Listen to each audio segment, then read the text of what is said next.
चलिए ध्यान दीजिएगा इधर, यहाँ पर दिया गया ये आपका ग्रामर है, ठीक है, हिंदी व्याकरण। हिंदी व्याकरण का ये क्वेश्चन नंबर फर्स्ट है।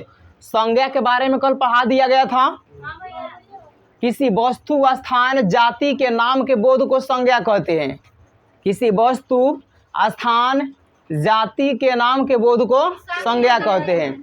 जैसे राम, कुछ भी, राम, ईटा, पत्थर, जो भी है आप ले लीजिए।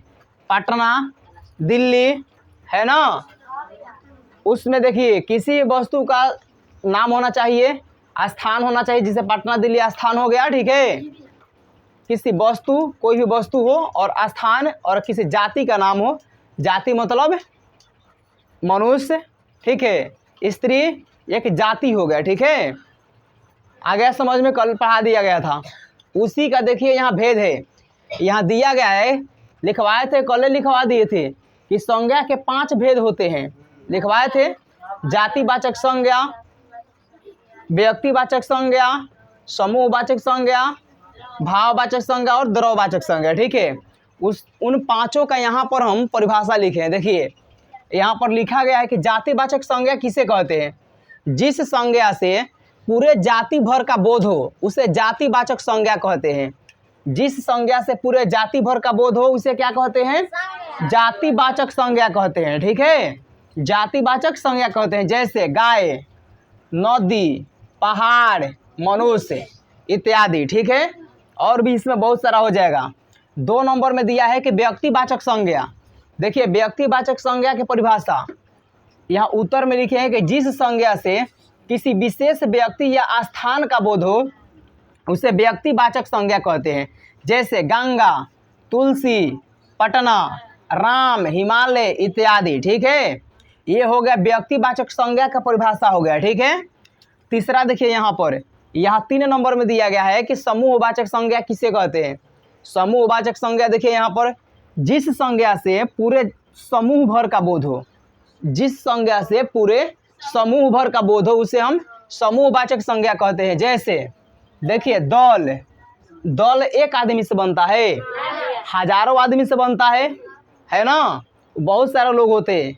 उसके बाद है मेला, मेला एक आदमी से लगता है, बहुत सारे आदमी होते हैं मेला में। सभा, सभा देखते हैं मीटिंग, मीटिंग में एक आदमी होते हैं नहीं। सेना, ये सब क्या है? दल वाला है ना। चलिए अगला देखिए 4 नंबर, भाववाचक संज्ञा किसे कहते हैं?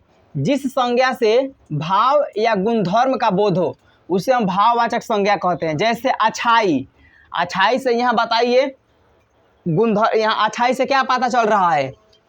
अच्छाई से गुण पता चल रहा है, ठीक है, गुण कह रहे, भाव पता चल रहा है, भाव, यहाँ भाव लिखा गया है। अच्छाई से यही नहीं लिखे हैं कि जिस संज्ञा से भाव या गुणधर्म का बोध हो। अच्छाई, अच्छाई क्या है? किसी को नहीं कहते कि ये अच्छा है, ये खराब है, तो उसका हम गुण निकालते हैं, है ना, उसका गुण निकालते हैं हम लोग।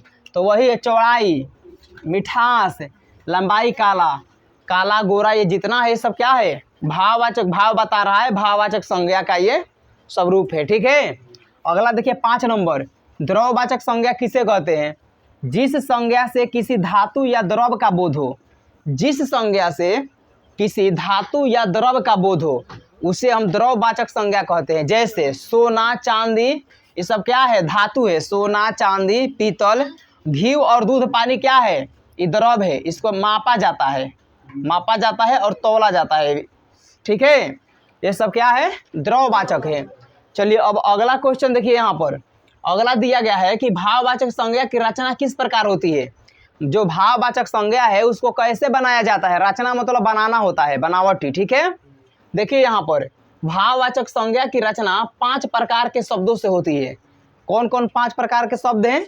देखिए इसमें पहला संज्ञा है, उसके बाद विशेषण है, 3 नंबर में सर्वनाम है और चौथा में है क्रिया, 5वां है अवयव, ठीक है। इन्हीं 5 शब्दों से, ठीक है, भाववाचक संज्ञा की रचना किया जाता है, ठीक है, भाववाचक संज्ञा की रचना की जाती है। जैसे देखिए यहाँ फर्स्ट नंबर में दिया है कि संज्ञा से भाववाचक संज्ञा, संज्ञा से भाववाचक संज्ञा कैसे बनाया जाता है। देखिए यहाँ लड़का दिया है, तो लड़का का जो है भाववाचक संज्ञा लड़कपन हो जाएगा। क्या हो जाएगा? लड़का का लड़कपन। उसके बाद अमर है, अमर का अमरता। 3 नंबर में कवि, कवि का कवित्व, कवि का कवित्व। पशु का पशुता, संस्कार का संस्कृति, ठग का ठगी, सज्जन का सज्जनता। आ गया समझ में? इसी प्रकार से संज्ञा से भाववाचक संज्ञा बनाया जाता है। ठीक है, इसमें किसी को कहीं पर दिक्कत है? आ गया समझ में? आगे बढ़े। चलिए अब अगला क्वेश्चन देखिए आप लोग।